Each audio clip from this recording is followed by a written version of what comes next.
రాష్ట్ర వ్యాప్తంగా గ్రూప్ 3 పరీక్షలు ప్రారంభమయ్యాయి. మధ్యాహ్నం 12:30 వరకు పేపర్ 1 జరగనుంది. ఇక 3 గంటల నుంచి సాయంత్రం 5:30 వరకు పేపర్ 2 పరీక్ష నిర్వహిస్తారు.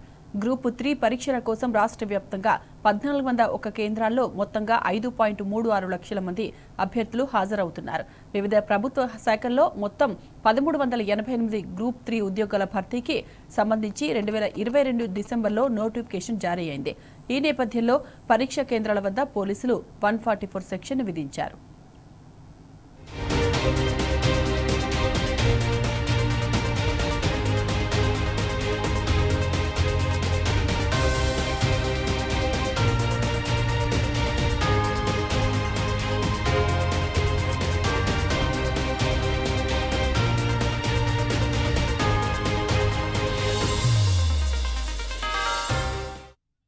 ఇక ఇదే అంశంపై మరింత సమాచారం మా ప్రతినిధి రాజశేఖర్ అందిస్తారు. రాజశేఖర్ చెప్పండి, ఇప్పటికే గ్రూప్ 3 ఫస్ట్ పేపర్ స్టార్ట్ అయినట్టు తెలుస్తోంది. అప్డేట్స్ ఏంటి రాజశేఖర్?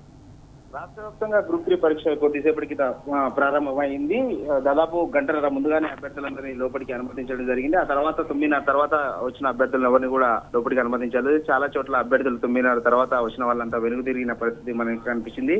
దాదాపు రాష్ట్ర వ్యాప్తంగా 1401 పరీక్ష కేంద్రాల్లో ఈ పరీక్ష చాలా ప్రశాంతమైన వాతావరణంలో ప్రారంభమైంది. ముఖ్యంగా అత్యధికంగా గ్రేటర్ హైదరాబాద్ పరిధిలో అంటే మేడ్చల్ మల్కాజ్గిరి జిల్లాలో 117 పరీక్ష కేంద్రాల్లో 65,361 మంది అభ్యర్థులు పరీక్షకు రాస్తున్నారు. అలాగే రంగారెడ్డి జిల్లాలో 103 పరీక్ష కేంద్రాల్లో 56,394 మంది రాస్తున్నారు. అలాగే హైదరాబాద్ జిల్లాలో సంబంధించి 45,000 మంది పరీక్ష రాస్తున్నారు. అతి తక్కువగా 9 కేంద్రాల్లో 2,173 ములుగు పరీక్ష కేంద్రంలో మాత్రమే రాస్తున్నారు. మొత్తంగా రాష్ట్ర వ్యాప్తంగా దాదాపు 5,36,395 మంది అభ్యర్థులు ఈ పరీక్షకు హాజరు కాబోతా ఉన్నారు. దాదాపు 2022 డిసెంబర్లో ఈ పరీక్షకు సంబంధించిన నోటిఫికేషన్ గత ప్రభుత్వం విడుదల చేసింది. దాదాపు 1308 పోస్టులతో నోటిఫికేషన్ విడుదల చేశారు.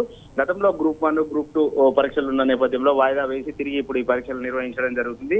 ఈ పరీక్షలకు సంబంధించి ఇవాళ ఉదయం మొదటి పేపరు, మధ్యాహ్నం రెండో పేపర్, మూడో పేపర్ రేపు ఉండబోతా ఉంది. దీనికి సంబంధించి ఇప్పటికే అన్ని ఏర్పాట్లు చేశారు. ముఖ్యంగా ఈ పరీక్షల నిర్వహణకు సంబంధించి ఈసారి కలెక్టర్లు, జిల్లా ఎస్పీలకు బాధ్యతలు అప్పచెప్పడం జరిగింది. పరీక్ష కేంద్రాల తనిఖీ కానీ విద్యార్థులకు ఎలాంటి ఇబ్బంది లేకుండానే ప్రత్యేక బస్సులు ఏర్పాటు చేయడంతో పాటు అన్ని చర్యలు కూడా తీసుకున్నట్టు తెలంగాణ పబ్లిక్ సర్వీస్ కమిషన్ తెలిపింది. Right Rajasekhar, thank you.